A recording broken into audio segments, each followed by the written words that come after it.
ಹರೇ ಕೃಷ್ಣ. ಅಧ್ಯಾಯ 1 ಶ್ಲೋಕ 39. ಈ ಶ್ಲೋಕದಲ್ಲಿ ಅರ್ಜುನನು ಶ್ರೀ ಕೃಷ್ಣನಲ್ಲಿ ಹೇಳುತ್ತಾನೆ, ಕುಲನಾಶವಾದಾಗ ಕುಲಧರ್ಮ ಸಂಸ್ಕಾರಗಳು ಆಚರಣೆಗಳು ಹಾಳಾಗುತ್ತವೆ. ಧರ್ಮ ಕಳೆದುಕೊಂಡಾಗ ಅಧರ್ಮ ಹೆಚ್ಚುತ್ತದೆ. ಕುಲಧರ್ಮ ನಾಶ, ಕುಟುಂಬದಲ್ಲಿ ಪೀಳಿಗೆಯಿಂದ ಬರುವ ಸಂಸ್ಕಾರ ಮೌಲ್ಯಗಳು ಆಚರಣೆಗಳು ಅಳೆದು ಹೋಗುತ್ತವೆ. ಧರ್ಮದ ಏರಿಕೆ, ಧರ್ಮ ನಶಿಸಿದಾಗ ಸಮಾಜದಲ್ಲಿ ಅಸ್ಥಿರತೆ, ಅನ್ಯಾಯ, ಪಾಪ ಹೆಚ್ಚುತ್ತದೆ. ಅರ್ಜುನನ ಭಯ, ಯುದ್ಧದಿಂದ ಬಂದ ಗೆಲುವಿನ ಲಾಭಕ್ಕಿಂತ ನಷ್ಟಗಳೇ ಹೆಚ್ಚು.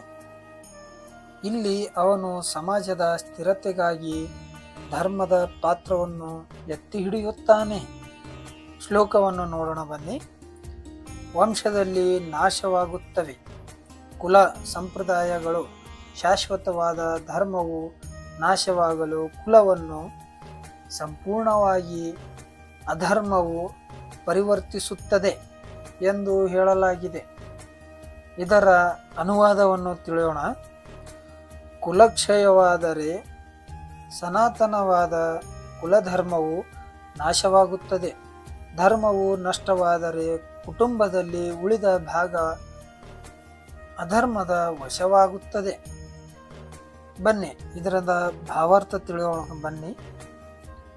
ವರ್ಣಾಶ್ರಮ ವ್ಯವಸ್ಥೆಯಲ್ಲಿ ಕುಟುಂಬದ ಸದಸ್ಯರು ಯೋಗ್ಯವಾದ ರೀತಿಯಲ್ಲಿ ಬೆಳೆದು ಆಧ್ಯಾತ್ಮಿಕ ಮೌಲ್ಯಗಳನ್ನು ಸಾಧಿಸಲು ನೇರವಾಗುವ ಧಾರ್ಮಿಕ ಸಂಪ್ರದಾಯಗಳ ಸೂತ್ರಗಳನ್ನು ಹಲವಿವೆ.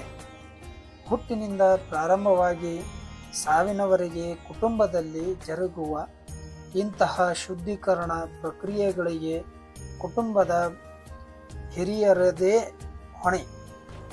ಆದರೆ ಹಿರಿಯರು ತೀರಿಕೊಂಡಾಗ ಕುಟುಂಬದ ಇಂತಹ ಶುದ್ಧೀಕರಣ ಸಂಪ್ರದಾಯಗಳು ನಿಂತು ಹೋಗಬಹುದು.